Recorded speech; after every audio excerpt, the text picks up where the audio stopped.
Hello everyone, welcome back to Crafting with Janine. Today I'm going to be doing, I think it's video 3, but the final step of our Peekaboo Woodgrain Tumbler, which is the final cleanup and cleaning up my rim. And I'm going to show you how I do that. Disclaimer, I will tell you it might get a little bit loud the way that I do it. If you do not have the tool, I will show you other ways to do it if you don't have the tool that I have. So one way is with an X-Acto knife. I picked this one up at the Dollar Tree, and it was only $1, and it comes with 6 different blades on it. I like this one here for it. And then you just kind of just scrape the epoxy off the rim with the blade, and it comes off. And then also on the inside rim where you get some, you just take the little tip of the knife and it pops off. You want to do this away from you in case it pops hard. You don't want to have an X-Acto knife come flying at your body. As you can see, I work in my lap when I do this, so I try really hard not to cut myself, because cutting myself gets really dangerous. So there's that. And then the same as the prep video, there's these blocks where you can just take it and just go around the rim, and you can clean up the rim. So, but what I like to do with why I use the tool that I do is for this rim right here. I'm trying to get the right spot. This rim right here, I'm going to show you how I do that, and it will get loud. So I have a Dremel tool, a wired Dremel tool with a flex shaft on it, and one of these drum sanders. I don't even remember the grit on this one, and it's not super important on the grits. And I will leave you, if you do use this, just in case, I will leave you a link for the flex shaft and the, a link for a bulk of the drum sanders, and it comes in with a whole bunch of different sizes, and it's actually a really good deal. I will go ahead and leave that link in the description below for Amazon for that, but I'm going to go ahead and show you how I do this and why I like this tool per se to do it, because I could get a really clean line. So I'm going to go ahead and turn this on, and it's going to get a little bit loud. So I'm going to try to talk over it, and hopefully you can hear me. But I will just start.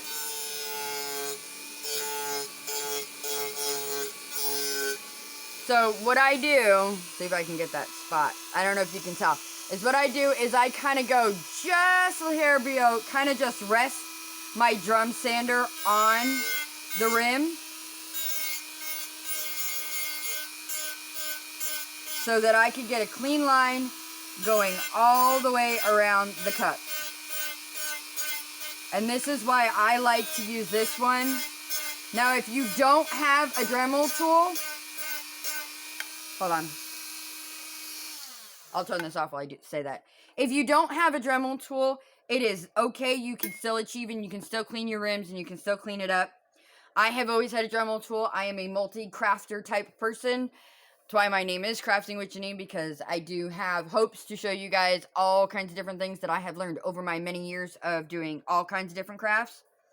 So I like this with the flex shaft because I can hold it like a pen or a pencil, and I can control it. So then I just kind of just, as it's spinning, I just kind of just little short bursts like this, and I just go around the rim of the cup so that, I don't know if I could get it right, if you guys can tell, my lighting, but it's really clean around the rim, and then I get all the epoxy and nastiness off the edge of the rim, and then where I might have had overspray paint, we'll get into that.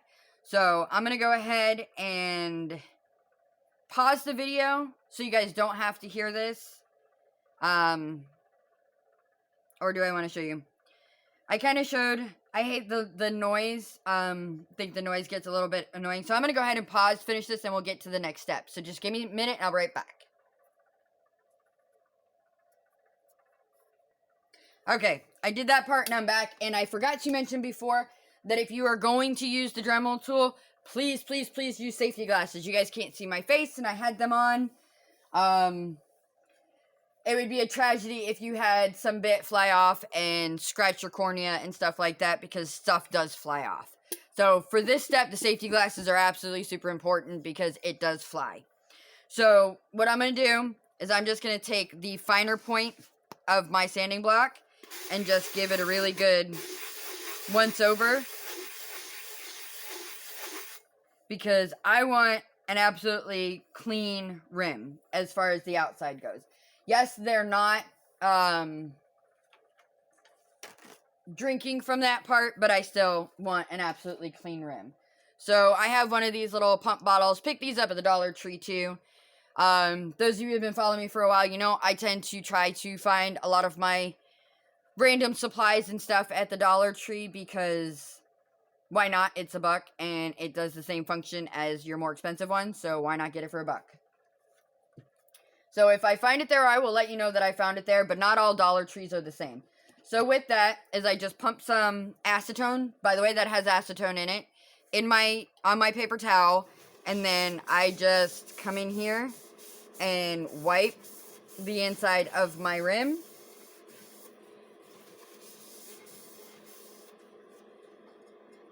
Because, like, once you get the paint off, you can see if there's any spot of epoxy you might be able to pick off. If you have fingernails like I do. If not, you'll have to use the knife. But I just kind of go through in there and just get all my paint off. And you don't have to worry about the acetone eating away at this part, because you're not using so much that it's going to disintegrate the epoxy, because you're just rubbing it around. So that, like, come in here and I find a spot in my rim where I might not have gotten because I couldn't see with the paint. So what I like to do is I take my block, because it has the sanding size, and I just go around the inside.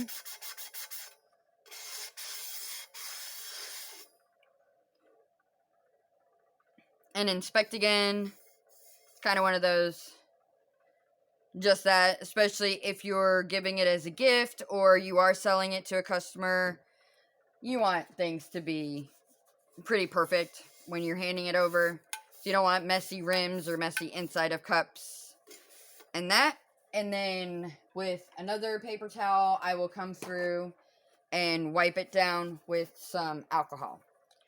So I'm just using my little spray bottle here, and I'm going to wipe it out with the alcohol just to clean it up some. And then I will wash the tumbler before I get it ready to pack up.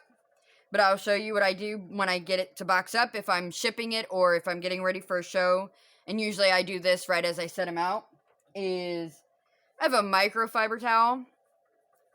And what these are great for is that they shine up your cup. Get rid of your, like, random fingerprints you might have had on there. Maybe some dust from it sitting or whatever.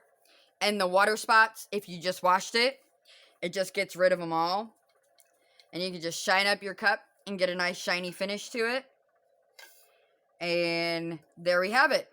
So this cup is ready to go to the sink and be washed. And then once it's dry and I get it all good, boxed and waiting for its new home. So that's how we do it. That's how we do the two-tone or the two-tone peekaboo wood grain. I hope you guys enjoyed it, and there is many more to come after this. So many different techniques, so many different styles. So much to do with these tumblers that they become almost an obsession. I hate to say it. If you are my bow followers, you know how much an obsession the bow is and the ribbon and all of that. And I spread myself pretty thin with this stuff, but I enjoy doing it all. So, again, I hope you guys enjoyed it. Don't forget to hit that thumbs up and subscribe, and hit that little bell notification if you haven't already. All the previous videos for this will be linked in this video, as well as each one before that. This is, like I said before, each cup that I do will be in a series, and I will link them back to back to back to back, so that you can just go watch step 1, do step 1, and then come back, watch step 2, do step 2, come back, watch step 3, depending on how many steps there are to the particular cup. This one only had 3 steps to it, which was pretty nice, because it was fairly simple to do it in just those little bit of steps. So again, I hope you guys enjoyed that. I will also be leaving a link to my PayPal if you choose and you would like to donate to help me keep bringing you all these amazing new fun crafts. It would help me out a whole lot, as well as those thumbs up. YouTube likes to see the thumbs up. The algorithms like the thumbs up. It helps YouTube say, hey, we're going to get more people like it. We're going to give it to more people. So please hit the thumbs up button. And I think that's all I need to. I will link what I need to link in the description below. So please be sure to check that out. And as always, happy crafting!